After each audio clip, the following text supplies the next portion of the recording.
Nell'ultimo periodo, sia per quanto riguarda i primi e anche i secondi, l'organico è aumentato. Negli ultimi mesi numerose decine di nuovi educatori hanno appena preso servizio, lo stesso vale per i direttori a partire dall'anno scorso. Nuovo personale nelle carceri.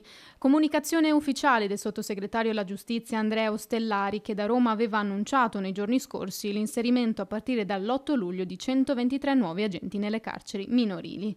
5 quelli che entreranno al carcere di Treviso. Da Antigone, associazione attenta ai diritti dei detenuti, un'azione importante ma non sufficiente a colmare le carenze di organico. Ma la polizia penitenziaria da tanto tempo lo richiedeva, continua a richiederlo, infatti da diversi anni abbiamo una carenza d'organico di più o meno meno 15%, proprio queste nuove risorse che cominceranno a lavorare a breve andranno ad aiutare, a sostenere gli operatori che già lavoravano negli istituti.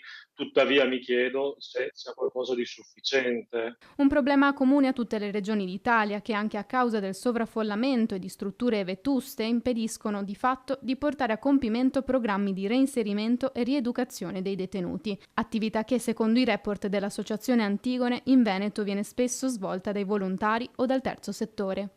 Incontriamo spesso educatori incredibilmente affaticati, incredibilmente sotto organico, che faticano a svolgere il lavoro e il risultato solitamente è quello che questi diventano semplicemente dei luoghi di contenimento e di esclusione sociale e di isolamento.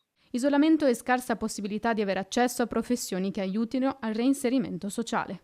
Lavori che magari possono aiutare la persona reclusa, per esempio, ad imparare un mestiere che magari può essere fatto anche una volta usciti dal carcere. È proprio questo collegamento che continua a mancare e che sicuramente va a contribuire in maniera forte agli alti tassi di recidiva presenti.